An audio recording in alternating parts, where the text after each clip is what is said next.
clear tu te in zwain chibai kabuk chewa video te bula tanga to thleng min ngai thak sak le turin kan ngen chewa tun tuma hian in tun lai kan milar mo emele te a chon milar ber po ti theng chu Sri Kesramo emele thu soi kan ngai thatlang le do na ngai dan te kan soi le do na ni amaro toi theyang ber soi kan tum do na tun tuma hi chuanin kanon in zep vak don lo amaro chu in ze lo thei lo te ro chu kan hria da thau me ngai thatan phot teng o ne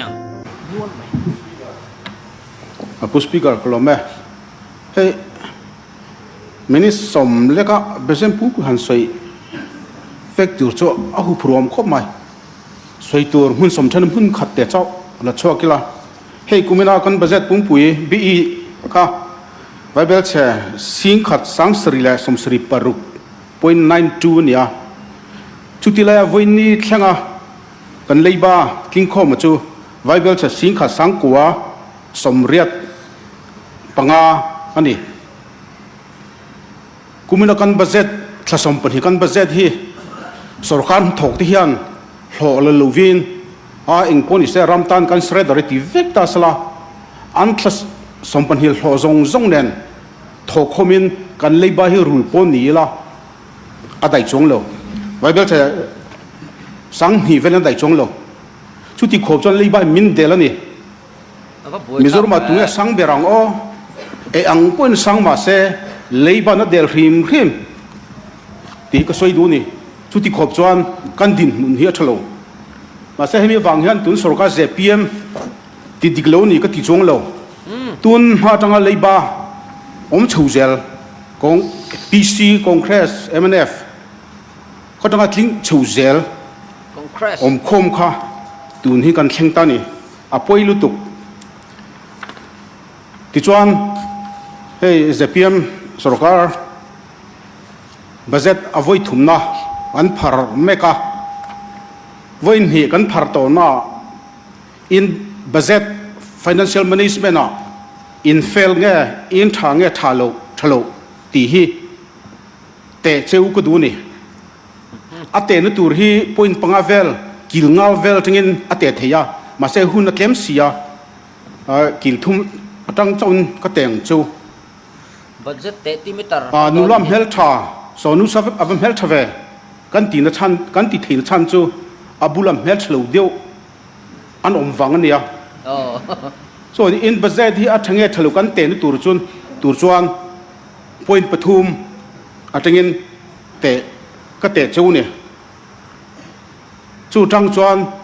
financial management a in thalo in fail ani ti ka soi du ni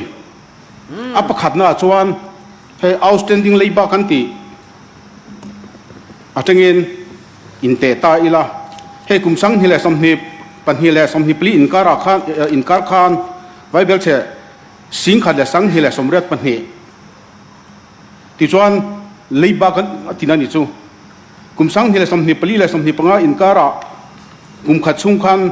leiba pun ni leiba hi bible che sing khat sa li zaruk le som thum pasariya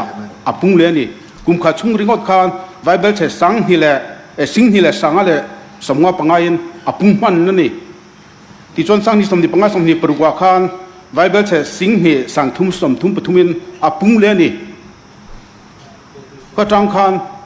sarkar thani thelo hrim ti rilwa omani chu zo te na khan ni ta sala ate na pan hi na chu dan ki mani na kan siam nge fr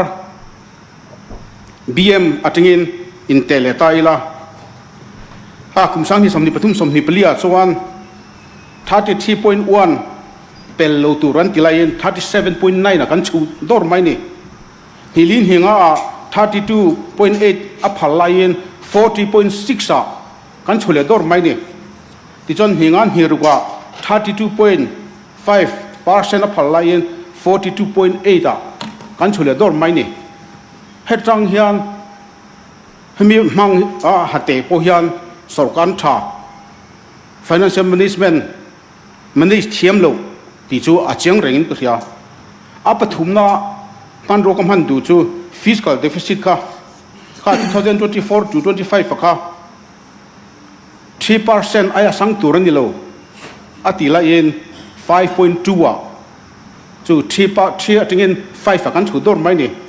tijuan 2025 to 26 akan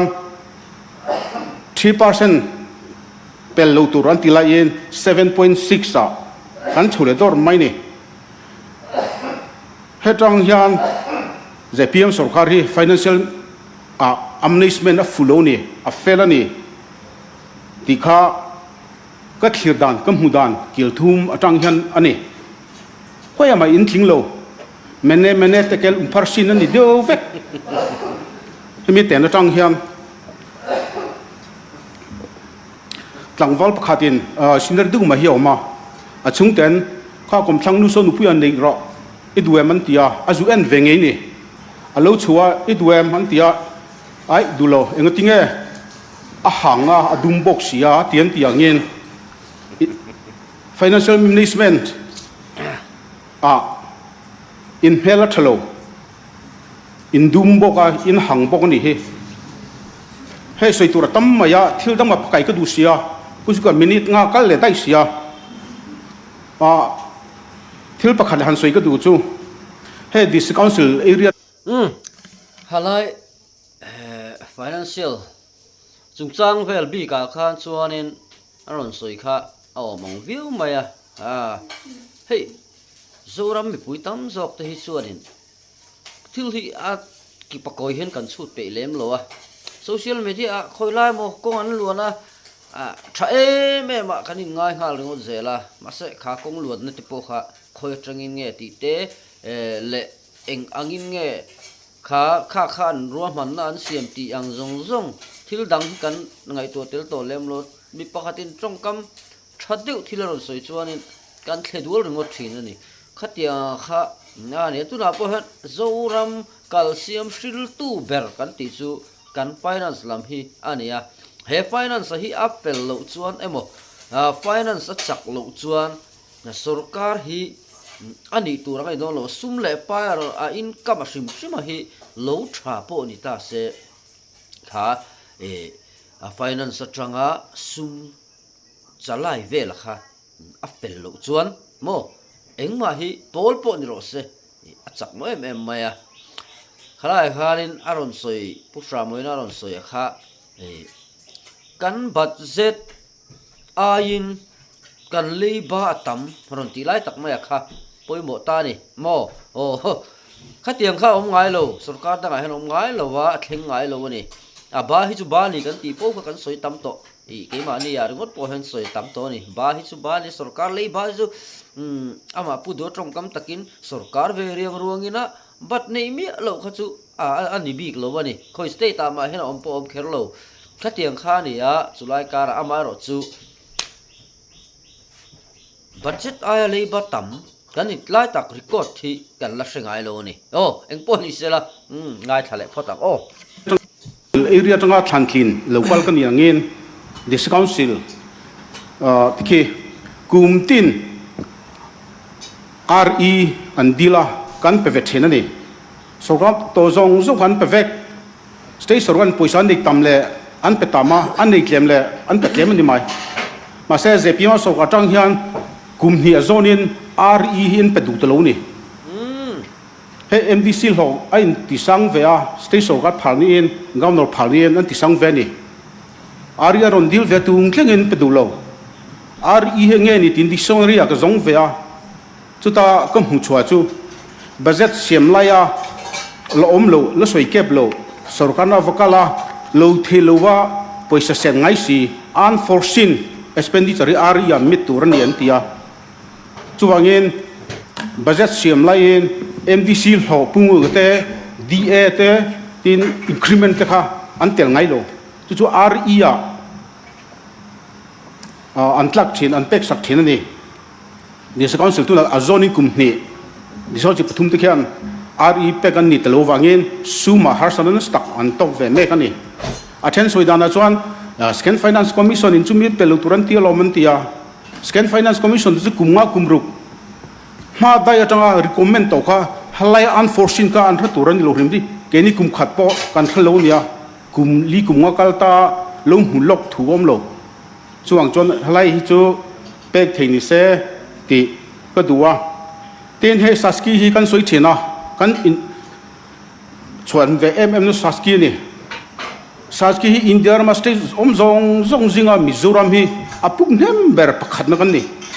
riko kan break thak hei ka thian em le zom tak hei puzir te puma dong ate pi prova te nom anni chu pusan ya witness kam hang dulo JPM MLA nge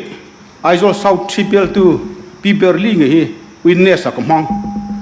Mizoram hi Sasky puka number 1 kan ni state dangjan puk ve dulo an thelu wang poni lo scheme an siama central ma he scheme apungom lo chi khatiang lam hlir kha an ri ro omani in chok no kang e ole kaminin hi akal don yo chuwagin Sasky a in tlan siak velo lo thelu thila chau ti khan an pu ni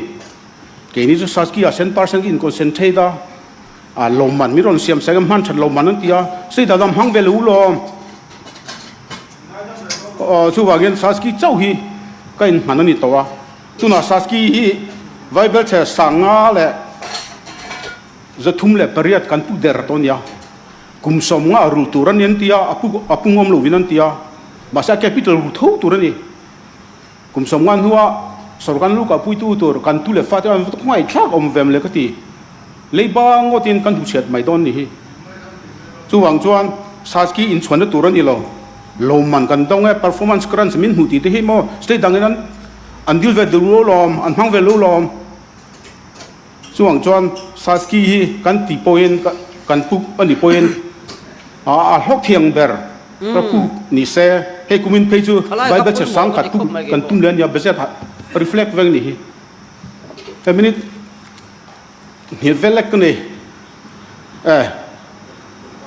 ka distinct ni mo min ga vel min tek pelang chuma kha min ti boisia chuan chuwang chuan hey suggestion siam ko du apa khatna chu kan budget tihan leiba ngotin tikhan kan chut osia hemi solve no suggestion siam ko du chu Sasky sum kan pukle ni chuan a hlok thiang berin mangtai la bosa lo let theitura a hlok zongin capital eng lo mai han hang tam ila ti zona ma le ma in ruba ka leiba dang po kha min kep thia ti ka be se ni chu chu apa khatna suggestion ka sem du nia apan hina suggestion ka sem du chu kha mathaya ziak bung sria soi kha tang som khatna chu ti chuan nang ni mi sol ma in fa te thil tha ti sak na chang in hriat chuan in pa van mi chuan adil tu chu thil tha zo ape don lo vem ni ati hi karual lian khop mai chuwangin state dang te chuan central sarkar pumo dila pol te khu kapa aba tian ko thitowa chuan engkim du sakan dia an ba te po an oif sakzel ke ni hi central sarkar hu kapa aba tia kan ko theu huna chau leiba sal tan na tingin kan chok thiang ti karual lian ni chuan khatiang lam kha ril ru nei vela thalom ni ti kha ban soi du ne kolome ron soi thale rep khop maya eng poni se ni Sasky kan han ti hi party sang atang khan MNF sarkar lai po khan Sasky kha mang tang kai khop maya amaro chu tu nang MM te hi chuan le an puk ve chi lo khan ka sia eng poni se kha puk le puk ngot thi chu kan soi to don lova kan sum ne hi development kan han tia mason na kong sang akan man hi a that em rual hian hi mi mal lon pu ka te po hian tam tak sun lon an pu ka in thapui an saringot ta amar chu tlang pui thuin i income tha tak nei to te an mi thina ni a chu sarkar thok te pon niang chu amaro chu income nei nat nei velem lo din mun ne niam tak atranga in khai chhuwa ve tum thin lung atranga lon pu khinom ta chu anin lon an puka an lon puk sum chuanin sum don na emo eng emo sum lo let le theina sum don na te chuanin a huam vek mang chu tiang chu an buna a man la a tikhan an lon chu an vom ve a to pa chuanin khang ang an poisa puk mang khanin chung ko pa ngai tak anon chor chok thina ni khatiang de ulek kha tuna pusra moina anon ti de po poisa kan puk ve vak ani po hianin hemi atlema aron lut le theina en tina chuan hydel project te thamve de po khasiamila engemo ho te anga kan ngai po khan helaya electricity a kan sum va state dang atrak kan leina cheng enga mozat alo sut kian ve hlek po khan a lu em mai ni aron tina te po ngai khati zong hoi te po kha rilru hian nei taila vason na kong helaya CM package tiang rang atu tu temo mi PM pati lom nan le ti lom nan ringota ni sumi akwal ringot chuan zorawin ma so non lo ti lai hi ti chuan in khalaya khanin ka BJP MLA thu soi kan react pialama hianin he kan sarkar me ka te hianin engang chin nge se sarkar na phong buan tur hian ke an lo pen mo engang chin nge voice an lo nei mania video pakhata chuan kan chief minister hi atong du maya vision kan ti don nge nianga dream kan han ti don nge khatianga kha po kha anei tha thil hi asoi popa asoi hi kha man ne unati lon chung chang te po kha Facebook a mei che pakhatina meron comment na chuanin pudu avak her ngor tur hi emi ni le aron tiani kha video kha en chiang lo re nga pudu chan chin soi ni to chon vak her mo ti tat pol ten lo thin ni khalai khan unati chung chang a khan post kha uluk takin en sela punun tromanen interview an machona punun troman interview aneya ta chuanin lon kan puka atla chok te tin kan la suak mai atiani chu poisa pon mang to tina ni nge na mase enge nimin pia de loka house lon puk kan tum aron tileni chu a in person khalai khanon post out lai zo ka chu ni ta helaya pu ka poisa po mang to si helaya pi loka puk tumman ron ni le lai vel boro ka kha I thil ni theilo ni a lang ani awanga thang post te kha ron siaman ni khalai kha chu nang ni zet pi win ni pon nia he helai takhi chu ke ni pon kan hret thiam che lo ani te po kha ron ti ve mai ula adik mai tu ra nia in hret thiam lo nang ni pon hret thiam mai nam lo eng ti zong pon hret thiam na benga ni khung lu po tum mo la hret thiam thei ani lo sim ni laia poisa po man ani to puk ani to lai helai puk tum chok lai kha ti chuanin pudu hi bodyguard ain voice guard hi amamo zokem ti lai te po kha soikhom tum tai la thang la hen a video enge an lo in tiam kam an lo nei to thil te thang kha toite te in ngai thale lok te ang alom ome tunge ding culture kan noi bo don ani in TV IPMM motor designation plate tar chunga biak ina in khom te kohara ina kalte designation plate an tar chuan hey minaran kanilo minister kania oti in kongtluan in tlang aw angani hetiang hi kan du lo chuwangin mi pui rual tuna athu soi kha atha em maya mi pui puin kha chu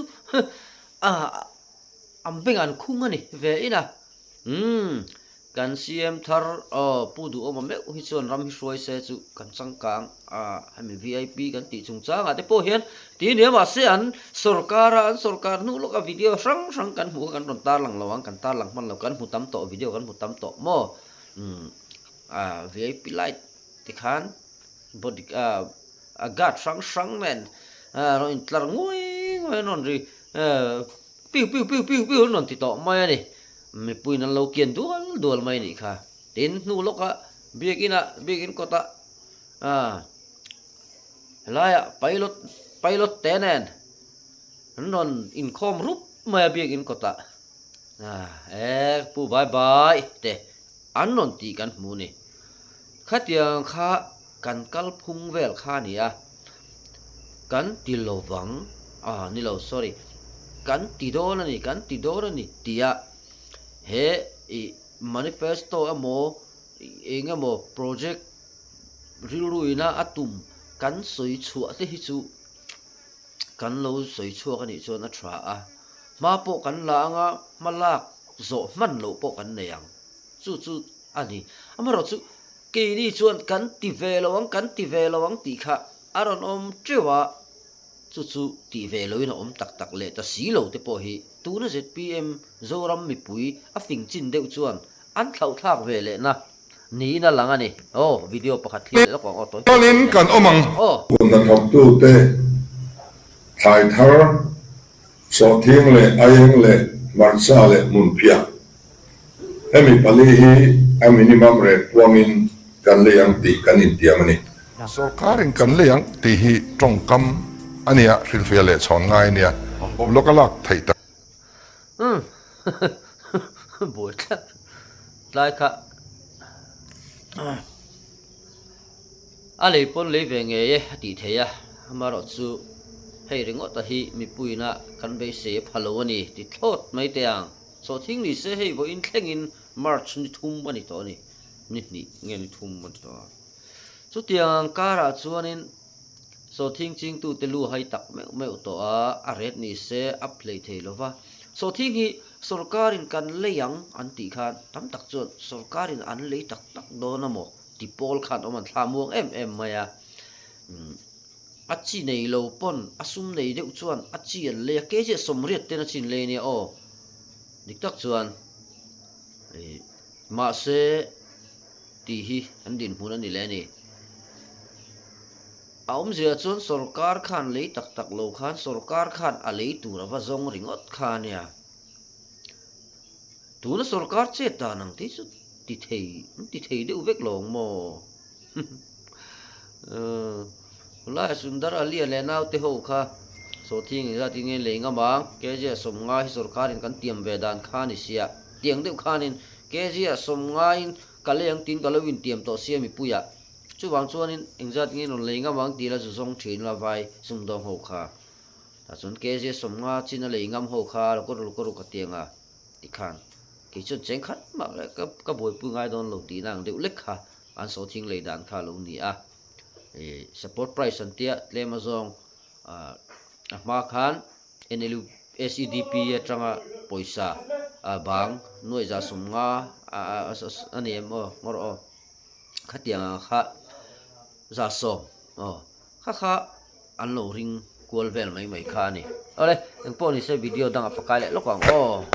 Subang chuan ZPM Chief Minister chuan portfolio anei ve don lo a minister te an kolanga jaklo deuh adom kanga a tran pui mai ZPM Chief Minister chuan kar pakhat ba amamo don lo an sung ko ka ma amamo don lo ZPM Chief Minister chu kar mang to ba a chuang don ve lo chuan in mua te in suai dum te hi kan ti top do na ti te tak te thinga hon te moi kan ti top do na tu na phang ni san wa le ro sur no ha in mua te kan phal ve don lo ba VIP culture hi ti top kan dum ani VIP culture chung chang kha chu tu na po han hangai tha deuh lok kha ni khalai ha kan soi thui lo nga VIP lo ti chung chang hi chu VIP chung chang kha soi viwa anwaron VIP le khana soi piana chuanin le social media lama ZPM lampang supporter teron soi piana chuanin CM me wan dia engem pal po om the ani chu tiang kha tiang ti kha ani adik ani kha an mutlang lo nge he the thil a soi pop mai le ka tia ram khat shuai tu ve meu chu tu te mo hel le mo po lo chuak ru reng thei hel kan ti te hi an in din tir hianin tu ma khovel minan hre hlei nem mo an non che tak taka hian an hre chawani chu wang chuanin ani po ni khang mutlang tu khan ni a VIP culture nuai bo tumri go takha apel lo VIP chu VIP takin an om mai nga ya achan chu mi pui ji nuai kara po VIP an ni na bodyguard te ne na an che zel lo chuan enga mo hle ka tu te mo kut pal pon tuar thei bi kan mo mi bi kan ni wangin poni se aga su du tok le lok teng phut maya last video kan school te English medium school kan han tiang chi heng hi kan finance don ani tun ma in district council hun la in education budget zong song chu sino tan chung lut fe kan ni hi tak a he video hi kan video dang han kan mu to mai the ka chiang to chi alova ni na taka chuan ko rang tu na chuan tle ma khop in zat ni thum khua to ik chuan ko ran hianin English medium school te anei de ufek to ni khemi mi malina asiam theina ni chi lo khua hi chuan a per pur meya ko ran school hi atam em maya ko ran pun khatiang anga kan ki ko ran chuan school asiam reng hian ani na taka chuan sum don na lutuk le ko ran ti changtun na tu lutuk ta asiam hi ani lo tlang puya khovel kal zela mo ramina ama mo hi mimal ti lei thenom lowa khotlang ta na thil ti lo har de thina ko ran hi ti thei ber sikul po din thei ber kan ni mio wang hian ko ran school tam em maya le tin missionary kan han ti te po hian in sikul hi ni de utlang puya zirna atranga missionary ru ko ran school po lut le zol na em na chu he mi devotion kan han ti rongot te po hi ko ran sikula chuanin ane ne lo viau tlang puya in sikul te ni hlomem ka hrelowa khotam taka chuanin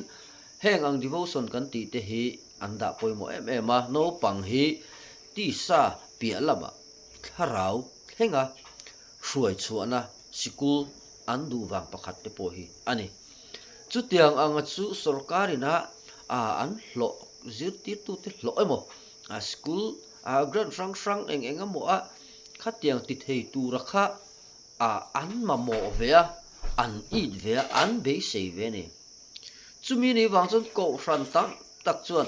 ZPM kha khan rin na lian tak kan nga pha kan school awang ringot po han ZPM hi vote tur kan ni ti thin lung kha ko ran chum tin hian an pudu fer fur mai ne amai ro chu voina hen enge thleng ta ko ran school pakhata po hianin heng ang tuna asu soi anga kha mu ani to em mo thingtlanga khoi sikul kul nge khatiang ang khanin tranpuina an mu to sarkar atangin ti te mo tam em mai ni chula chon nang ma ni school thelo in zot ula comment lama te po kan sikul hi hei sarkar ZPM sarkar in chumi khami chumin ti a zirtir tu lo himin tum saka kan school building an lon sa khatiang kha ti thei na khua le sikul awmani chuan comment lama po khoi takin lo soi ula chungte po chu thil thalamani po in thil thalam te po tu chen kan vor chuak zelang fak an tu chen kan fakanga sel an tu chen kan selanga kan in soi sel na hi machine kan in huat na ni lovin zoramin tu aya din mun sang khet sita kan kal the na tura beisin na kan nei wang zo ka heng ang hi ron soi chuak kan ni mi mal in huat na om lova mo tin politics te chu soile bok tai la ke ni te tu te po an yang chu nakina chon ZPM ru tu po kan nang thei pu du fak ber tu po kan na ve nila ni ve thei tho mo puzoram tha soi chena saber pu hol congress soi chena saber emo congress pak na saber mo kan la ni vek thei mo politics thi te chu ti hian thekol me ni chu ma chon mi hring takin thil eng ma hi lo kher su ZPM po in lo ulma ma thina i tuna han ZPM in ni ZPM kha in ni kum hlun lo mai thei chuan eng kima phim khurla irong bol da kha hen do til ko pol an tiang deuh khan engkima kan nun kan film khurzel thena turin video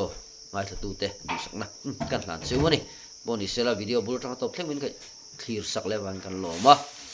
video lo chok le tu te melo clear sak le se turin kan ngel le cheu ani